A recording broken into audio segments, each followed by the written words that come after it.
The physical training.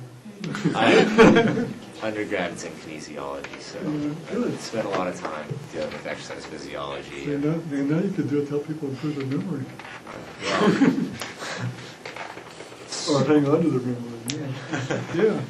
So, correct me if I'm wrong, but this is like a healthy model of memory process. But if you are dealing with like someone with a pathology, like who have PTSD, who have these such intense memories where they're sort of activated, is it the same type of model, or is it?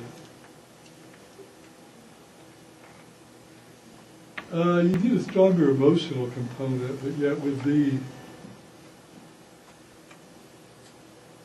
PTSD sort of memory things that kind of play off of the kind of flashbulb memory stuff we were talking about, in the ways that very intense, arousing memories are kind of burned into your mind, and then you think about one of the things that you work with people is how contextual cues, even contextual cues that might be sort of accidental, can key off those memories and the associated feelings.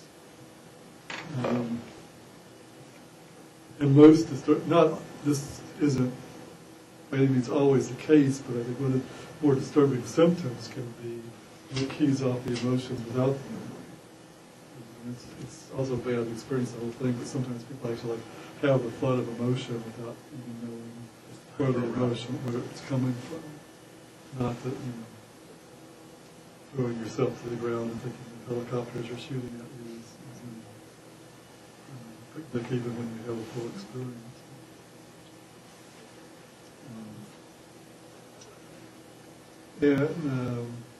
That's more with emotional pathologies. The main thing, like the diminishing illnesses, would be that even the stuff that doesn't change in normal aging will at least eventually get wiped out. And you'll get probably one of the better pieces on this from Martha Durant when we get up to the dementia talk about what we know about early assessment of dementia. The kind of the guiding logic from the normal memory stuff, thinking about early dementia, is can you find something that's stable enough with normal aging but changes early enough in dementia that would be really helpful in identifying dementia before it's pretty obvious.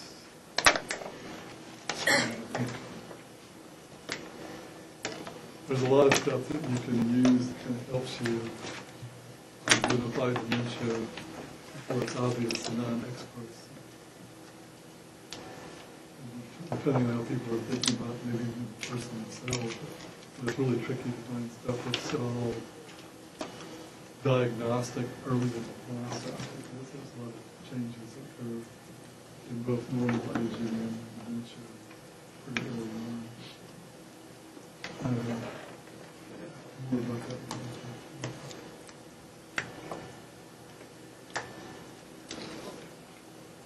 So now you know how to study better. How to manage your own memories. So that whole raft of ideas about things that you actually can do to help people both understand how much or how little their memories are changing, and also help them improve those memories. And probably a more realistic appraisal of how well some of this stuff works and how it works. Whatever you do, don't forget the transfer of training problem, the specificity of training. It's nice to know that that's not really real. Huh? Well, if what they said is true, that it's nice to know that you can't expect to transfer it to another class. That's kind of relieving, because then you normally feel for this.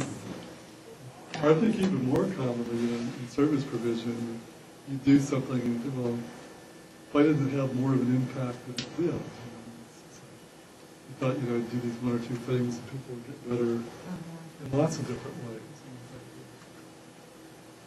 But it even tends to play out, the whole combination of transfer and context even plays out in things like a lot of times, what you end up changing is how people talk to you and how they act while they're with you in your office, and getting them to change at home is a whole other process. Getting them to change in situations where they really need to change is a whole other process.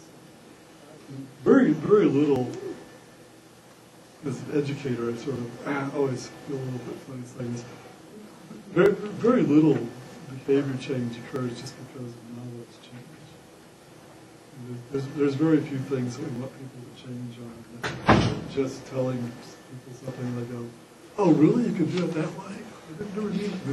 Occasionally this happens, but it's actually pretty rare.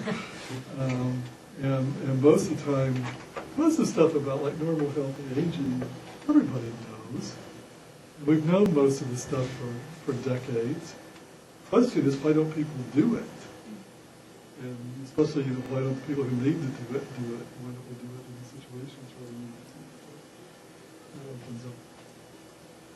We'll get to that sort of right towards the end of the semester in terms of health psychology and psych intervention kind of process. That's kind of really good.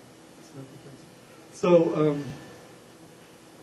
here's my 5-minute university thing of what I hope you never forget about memory and aging.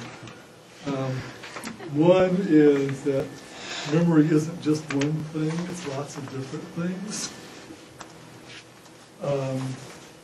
Changes in memory, whether they're due to normal aging or progressive dementias, aren't all or none. They're continuous, progressive, bit by bit kind of changes.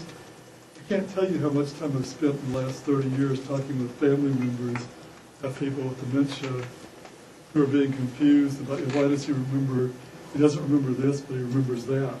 So I don't think he doesn't really have dementia. Well, those are two very different kinds of memory, and anyway, memory isn't all or none. It's like he's worse than he used to be, but it's not like completely.